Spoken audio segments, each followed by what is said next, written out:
dengan turun langsung ke sungai yang penuh lumpur, bau, dan berserakan sampah berbagai macam sampah, itu merupakan pencitraan.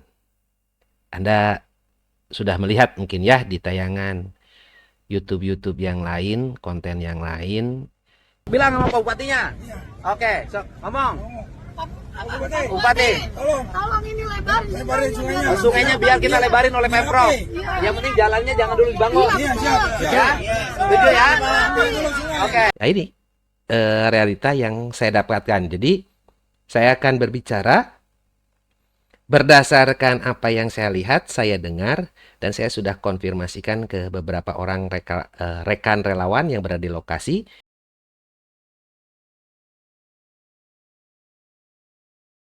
Tonton videonya hingga selesai agar Anda tidak salah paham ataupun menjadi gagal paham. Anda mungkin ingat beberapa waktu ke belakang pada saat setelah banjir bandang Cipalabuhan, daerah Kabupaten Sukabumi, Kang Deddy Mulyadi nyemplung ke sungai. Guyang. Saya mendapatkan informasi dari rekan-rekan relawan yang berada di sana. Kang Deddy Mulyadi datang katanya, menginformasi via WA ke saya. Dan nyemplung ke sungai. Bersih-bersih sungai bersama masyarakat yang turun, ada juga dari aparat kepolisian maupun TNI yang turut membantu. Pembersihan sungai itu dari sampah, kayu, dan lainnya yang tersendat di bawah jembatan. Terus saya langsung kaget dan langsung memonitor cuaca dengan aplikasi yang saya miliki. Kenapa saya khawatir?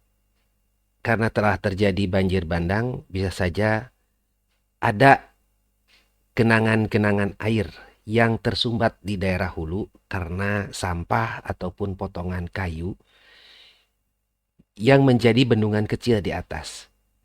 Dan itu rawan untuk terlepas dan melepaskan air dengan jumlah besar jika seandainya ada. Sehingga saya memonitor juga kondisi cuaca pada saat itu. Dan tetap memonitor sambil was-was ya. Tapi bersyukur bahwa tidak ada perubahan cuaca, tidak ada genangan air yang saya khawatirkan. Mungkin ya karena belum ada informasi yang ngecek ke arah hulu. Tapi semua selamat dan sungai bisa dibersihkan dari sampah.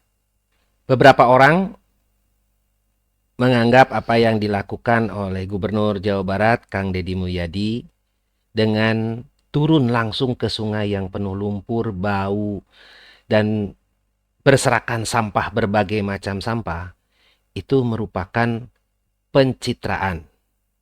Anda sudah melihat mungkin ya di tayangan YouTube yang lain, konten yang lain, ada yang mengatakan seperti itu. Apakah ini untuk rakyat atau untuk strategi politis? Mengikuti jejak Pak Jokowi katanya. Ada beberapa orang yang mengatakan hal seperti itu. Tetapi saya tidak akan mengomentari orang-orang yang berkata seperti itu.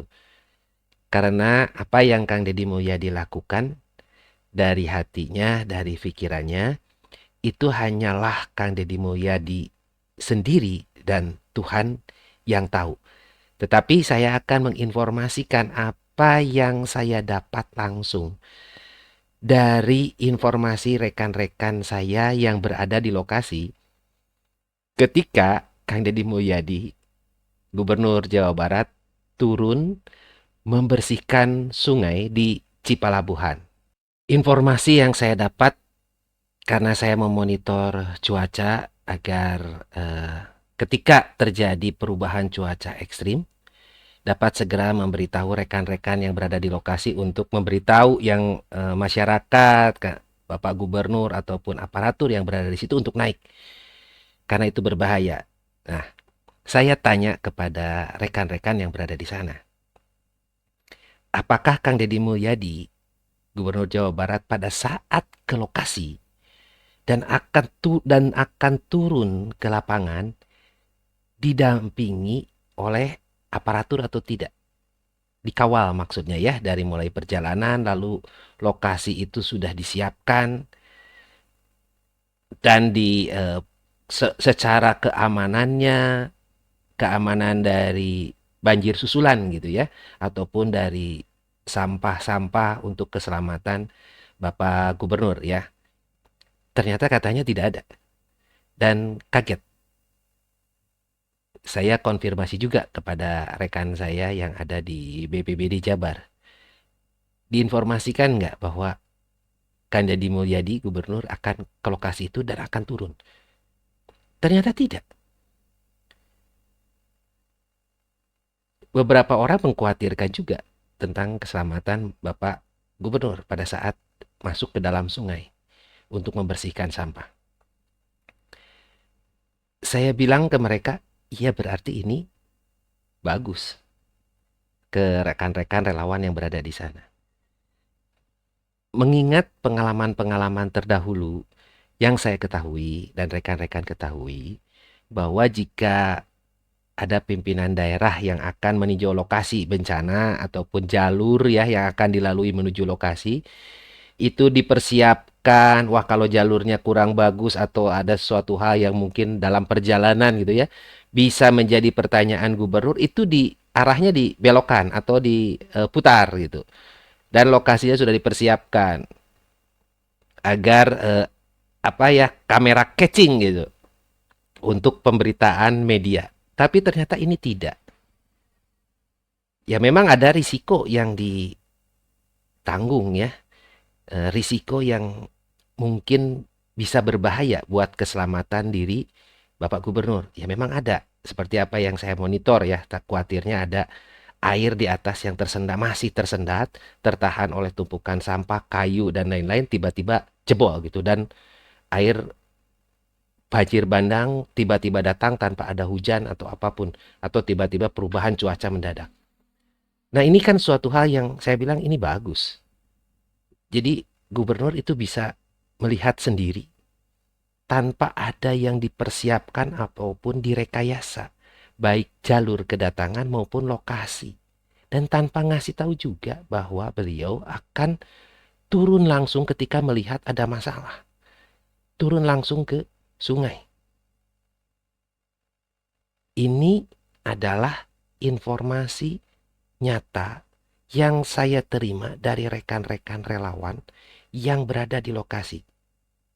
Termasuk saya konfirmasi ke rekan-rekan yang ada di BPBD Jabar. Artinya,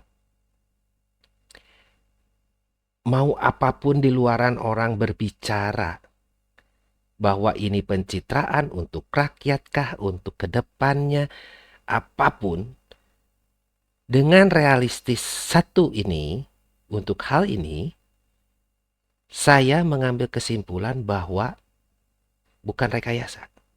Bukan suatu hal yang sudah dipersiapkan. Tapi ini adalah realitas nyata.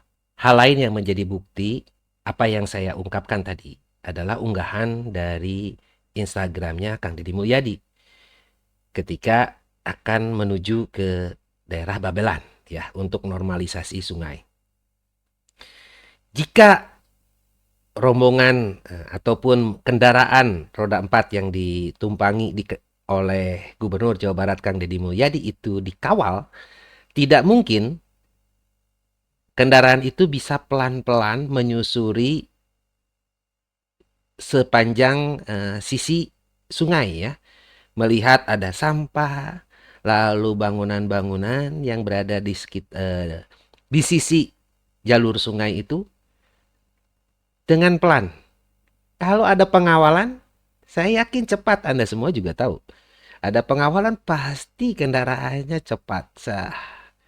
Gitu ya. Dengan ada kadang-kadang tuh kan kadang-kadang kita masyarakat juga puyeng, ada pejabat bunyi suara sirine yang meraung-raung, lalu jalan sudah dipersiapkan.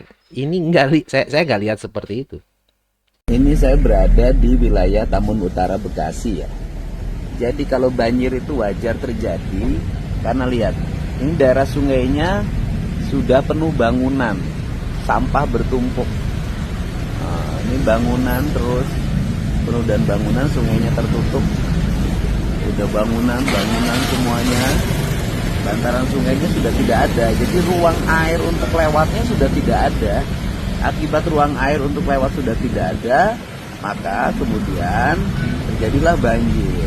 Nah, ini sungainya sudah berubah jadi pasar, tertutup. Ini tertutup. Jadi problem banjir itu menurut saya sederhana banget ya.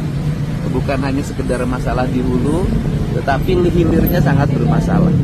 Orang butuh sungai, tetapi sungainya semakin dipersempit menjadi tempat sampah. Sungai itu sungainya itu tuh, sungainya. Lu lihat sampah yang luar biasa. Semoga Bupati Kabupaten Bekasi segera melangkah melakukan pembenahan. Atau nanti suatu saat saya datang ke sini juga. Karena fokus saya hari ini bukan untuk ini. Fokus saya hari ini adalah meneruskan kegiatan pengerukan sungai dan pelebaran sungai di Kali Babelan ya, yang mengalir dari Kali Bekasi. Ini lihat seperti ini yang terjadi itu, lihat. Ayam luar biasa, joroknya luar biasa. Coba lihat. Wah. Nah, lihat. Ini keadaan sungai di sini. Ini keadaan sungai di sini. Ini keadaan sungai di sini, Pak Bupati. Semoga bisa mengambil langkah-langkah berkoordinasi dengan pengelola sungainya. Dan saya targetkan pada tahun ini seluruh sungai di Jawa Barat, walaupun bentangnya sangat luas, bisa rapi. Saya akan membangun kerjasama dengan jajaran TNI. Dan jika dilakukan pengawalan atau dipersiapkan, tidak mungkin ketemu orang yang menyampaikan hal seperti ini. Ini saya di kali apa namanya? Kali Gabus. Desa apa? Desa Srijaya. Kecamatan Tambun Utara. Banjir kemarin. Banjir. Ini segini. Ini Gimana? lewat. Ini lewat. Segini. Ini lewat. Kenapa bisa banjir segini? Ini dampak ini Pak. Oh, Namanya ini ada di antara bangunan. penyebabnya adalah Bangunan ini. saluran airnya ini tertutup oleh bangunan Iya. dan sampah. Ini kewenangannya milik PJT, ya kan? Ini berdengar nih, denger aja, belum tentu saya benar. Bisa jadi salah ucapan saya. Saya denger aja dari kanan kiri, katanya ada oknum PJT yang nyewain tanah ini untuk bangunan-bangunan. Dan kalau ada pengelolanya sepertinya dari dulu ada tindakan nggak dibiarkan. Iya. Bener nggak? Bener, Pak. Bapak setuju nggak kalau ini segera diberesin? Beresin ini. Setuju ya? Ini rumah sakit ada, Pak. Nanti saya normalisasi ya. Iya. Bongkarin bangunannya, setuju? Setuju. Diperdalam sungainya, setuju? Iya. Ya, buat PJT 2, mari bersama-sama Pemprov Provinsi Jawa Barat membenahi daerah aliran sungai. Bangunan-bangunan yang mengganggu aliran sungai kita bongkar bersama. Iya. Kita punya tanggung jawab. Iya. Jangan dibiarkan ini terjadi dan tidak boleh lagi banjir di tahun depan. Iya. Ya, kalau kita sudah berusaha kemudian masih banjir, kita sebagai pejabat negara, sebagai pegawai negara sudah berusaha dengan baik. Iya. Bapak setuju? Setuju. Oke, Setuju, Pak. saya ambil tindakan nanti ya. Iya, siap, Pak. Terima kasih. Iya. Ini warga mengeluh nih Pak Bupati Kabupaten Bekasi. Apa keluhannya? Ini Pak, jadi keluhan warga ini sebelum jalan dilebarin minimal sungai dulu dirapihin Pak. Oke, jadi ada rencana pelebaran jalan Rencana pelebaran jalan setelah Lebaran. Setelah Lebaran. Mohon Bupati agar pekerjaannya ditunda, Bupati Bekasi. Betul. Kita normalisasi sungainya, kita lebarkan sungainya, kita perdalam sungainya, baru kita mikirin pelebaran jalan. Betul Pak. Karena dilebarkan jalan, Iya. sungai makin menyempit, Menyempit. dipenuhi bangunan, Iya. dipenuhi sampah, maka warga menderita. Menderita. Akan banjir. Banjir. Buat Pak Bupati Bekasi ya, saya mohon sekali lagi Kepala Bina Marga atau PUPR Kabupaten Bekasi, mohon kegiatannya ditunda dulu. Kita normalisasi sungai dulu. Iya, benar. Ya, oke? Oke, Siap, siap. Siap semuanya? Siap, siap. Oke, sok bilang sama Pak Bupatinya. Oke, sok ngomong. Bupati, Tolong ini lebarin. Lebarin sungainya. sungainya biar kita lebarin oleh Pemprov. Iya. Yang penting jalannya jangan dulu dibangun. Iya, siap. Ya, setuju ya? Oke. Dari dua hal ini, saya menyimpulkan bahwa ini rahasianya Kang Deddy Mulyadi, Gubernur Jawa Barat, untuk turun meninjau lokasi, tidak memberitahu aparatur terkait yang seharusnya mempersiapkan keamanan Gubernur Jawa Barat Kang Deddy Mulyadi. Pertama, dari urusan banjir ataupun cuaca ekstrim ketika Kang Deddy Mulyadi turun ke sungai, yang paling pasti paling terkait adalah Badan Penanggulangan Bencana. Yang kedua adalah ketika di dalam perjalanan, pasti urusannya yang pengawalan dinas yang terkait adalah perhubungan darat ataupun pihak aparatur kepolisian yang mengawal ya, mengamankan jalan. Tapi ini kelihatannya santai-santai aja tuh Gubernur Jawa Barat menyusuri pinggiran itu dengan pelan gitu ya, memperhatikan sekeliling. Nah ini realita yang saya dapatkan. Jadi saya akan berbicara berdasarkan apa yang saya lihat, saya dengar, dan saya sudah konfirmasikan ke beberapa orang rekan relawan yang berada di lokasi maupun kepada instansi terkait di BPBD Jabar.